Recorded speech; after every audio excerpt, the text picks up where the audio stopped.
Hello दोस्तों, स्वागत है एक बार फिर से आपका मेरे चैनल पे लीगल न्यूज 127 पे।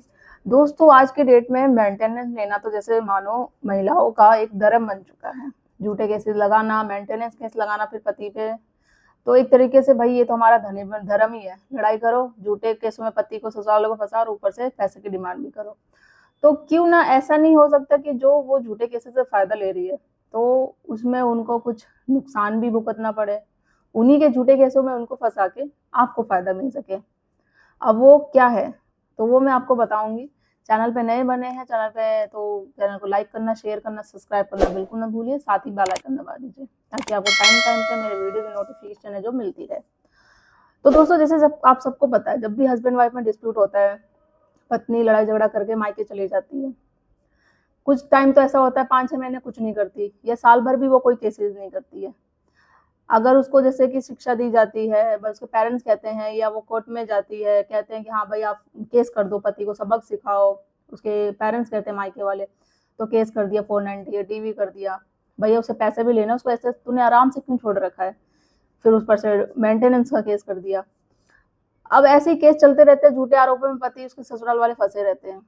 अब आधी जिंदगी तो जैसे बोला जाता है कि कोर्ट में खत्म हो जाती है, आने जाने में मेंटल फिजिकली इतना परेशान हो जाता है। अब भाई हस्बैंड हो तो वो यही सोचता है कि आधी जिंदगी तो कोर्ट में चली गई, झूठे आरोप में, लेकिन मेंटली फिजिकली इतना परेशान हो गए कि हेल्थ तक खराब हो गई, काम पे फोकस नहीं किया जा रहा है। तो कोई अगर दूसरी शादी करना चाहे तो कैसे करे, अगर घर बसाना दूसरा जाए, क्योंकि पत्नी तो आ ही नहीं रही है। आपने पूरा प्रयास कर लिया है, सब कुछ कोशिश कर ली, वो आने को तैयार ही नहीं है। तो क्या किया जाए, क्योंकि बिना डिवोर्स तो शादी करना एक रिस्की हो जाएगा भाई, पता चल गया तो सजा मिलेगी हमको। अब बीच में फंसे ना शादी कर सकते हैं, ना पहली वाइफ छोड़ रही है। तो जो पत्नी ने मेंटेनेंस का केस कर रखा है ना आप पे, उसी के झूठे केसों में आप फंसा के आप दूसरी शादी भी कर सकते हो, और इसमें होगा कि कोर्ट भी आपका साथ देगा। देखो वो कैसे, मैं बताती हूँ। बहुत आपको जैसे पता है 125 क्लोज 4 में क्लियर मेंशन है कि जब भी पत्नी बिना किसी रीजन के छोड़ के जाती है आपको, और आप पे जो भी झूठे आरोप लगा रही है, तो आपको हक है वो आज रीजन पूछे आप कि किस रीजन पे के बिहाफ पे उसने झूठे आरोप लगाए हैं। कोर्ट में आप पूछो कि वो क्यों नहीं आना चाहती है, वो कारण बताओ आप, कि वो कारण बताए कि वो मेरे पास वापस क्यों नहीं आना चाह रही है। ठीक है, क्योंकि बिना कारण के देखो मेन होता है 125 498 कोई भी हो, आप पे कोई भी आरोप लग गए हो, एविडेंस तो मेन बोलता है ना। जब तक एविडेंस नहीं होगा, सबूत नहीं होगा, पता कैसे चलेगा कि वो जो पे आप पे एलिगेशन लगा रही है कि मारपीट करी है, भगा दिया है, दहेज के लिए टॉर्चर करते थे। बोलना ही कोई एक बात थोड़ी ना होती, सबूत भी तो दिखाना पड़ेगा ना। या पैसे की डिमांड कर रही है, तो पैसे किस बेस पे दिया जाए। आप तो बिना किसी कारण के गए हो, रीजन तो कोई है ही नहीं। पति तो बुलाना चाहता है, उसने तो वो तो बहुत कोशिश कर रहा है, वो तो मेंटेन करने के लिए, आपको खर्चा उठाने के लिए तैयार है। वो तो ये भी नहीं बोल रहा कि जाओ आप, वो तो वापस बुलाना चाहता है। अगर ना बुलाना चाहे तो फिर तो वो चलो पैसे देने का हकदार है। देखो, आपको जब भी पत्नी केस कर रही है 498 डीवी केस, किसी भी केस में फंसा रही है, तो आपको टेंशन लेने की जरूरत नहीं है। टेंशन जिसने पिटीशन फाइल करी है, जिसने आप पे केस किया है ना, उसी को होगी, क्योंकि उसको आगे कोर्ट में है जो सबूत देना पड़ेगा। अब उसी को सारी टेंशन हो जाएगी, भाई इसने केस कर रखा है, आगे प्रूव भी तो करेगी कि उस पर क्रुएल्टी हुई है, उस पर अत्याचार हुआ है। आप जब भी 125 का जब भी आप पे मेंटेनेंस लग गया है, या आपको पता है लगने वाला है, या लग चुका है, जो भी है, तो आप हमेशा कोर्ट में यही बोलो कि मुझे सबूत दे कि मेरी पत्नी वापस क्यों नहीं आ रही है, क्या कारण है वो जो मेरे साथ रहना नहीं चाहती है। बार बार ये एक एप्लीकेशन हमेशा लगाते रहे, बार बार लगाते रहे। कोर्ट वही है, जनरल तरीके से ले लेगा, अरे ठीक है यार, रख लिया, कर लिया, ऐसे ऐसे करके समझ लो 1-2 साल हो गए, फिर भी नहीं हो पा रहा। और आपको यही बात हमेशा बोलनी है कि मुझे रीजन बताया जाए कि पत्नी क्यों नहीं आ रही है। आपने सेक्शन 9 का भी लगा दिया, सारी केस लगा दिए। और देखो, सेक्शन 9 का केस भी आप लगाओ ना लगाओ, जब बस ये 125 में ही बस बस आप ये एप्लीकेशन बार बार देते हैं ना कि मुझे कारण बताया जाए मेरी पत्नी क्यों नहीं आ रही है। अब वो आएगी भी, कोर्ट में पेश भी होती है, फिर भी नहीं मैं नहीं आऊंगी, या मुझे वो नहीं रखता, जाना ही नहीं चाह रही है। कोर्ट भी ये बात देख रहा है कि आप बार बार हमेशा बहुत प्रयास कर रहे हैं पत्नी को बुलाने का, एप्लीकेशन भी देख रहे बार बार। एक तरीके से जब ये एप्लीकेशन देंगे ना, कोर्ट के पास खुद एक एविडेंस आ जाएगा कि भाई पति तो चाह रहा है, उसने इन 2 सालों में बहुत सारी चीजें दिया है। फिर आपको क्या करना है, जब आप 2 साल हो जाता है, 2 साल के बेस पे आधार पे आप डिजर्शन के ग्राउंड पर, जिसे हम परित्याग कहते हैं, पत्नी तो आ ही नहीं रही है, आप फिर तलाक की पिटीशन को फाइल कर दो।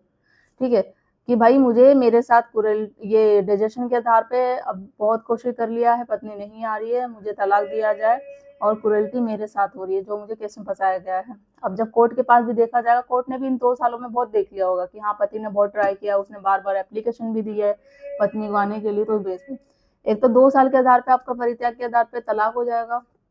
दूसरा बात ये कि आप मेंटेनेंस देने के हकदार बिल्कुल नहीं होगे। पत्नी को मेंटेनेंस देने की ज़रूरत बिल्कुल नहीं पड़ेगी, क्योंकि वो अपनी मर्ज़ी से गई है और आपने बार-बार पूछा है कि कारण बताओ, मैं तो रखना चाहता हूँ, वो क्यों नहीं आना चाहती, बट अभी तक कोई सबूत नहीं दिया है पत्नी ने।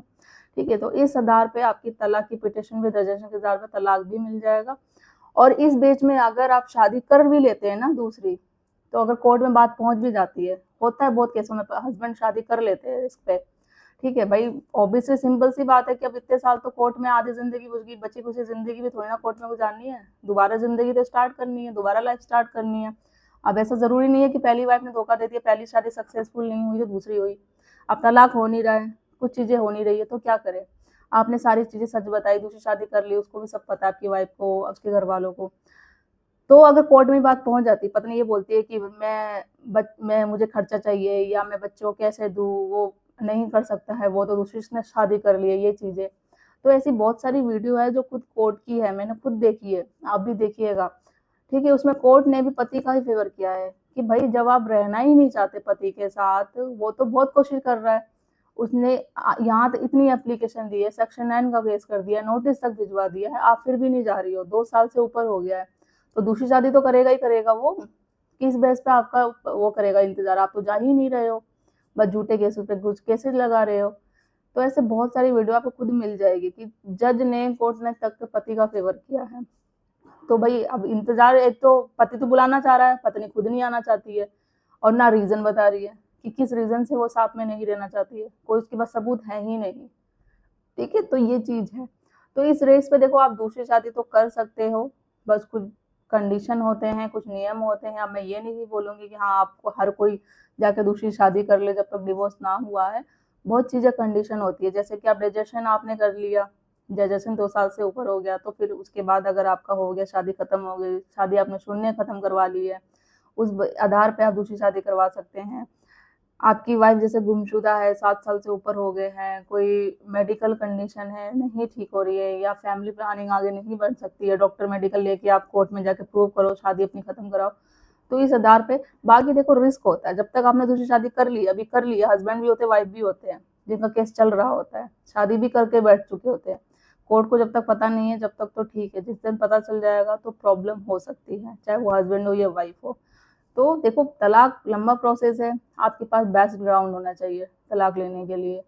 ठीक है, अगर नहीं है तो उस चीज़ पे आप, जैसे कि मैंने बोला 1 साल के वेट का, फिर सेक्शन 9 की डिग्री आ जाती है, तो उस आधार पर तलाक दे सकते हो, नहीं तो रजिस्ट्रेशन के आधार पे शादी को शून्य घोषित करा सकते हो, बहुत सारे ऑप्शन है। ठीक है, तो उस आधार पर करिए। अब मेंटेनेंस में भी जैसे हो गया, उसमें फिर बिना रीजन छोड़ के गई है, जैसे मैंने बोला ये चीज़ आप काम करो, तो डैम श्योर आपको फ़ायदा मिलेगा ही मिलेगा।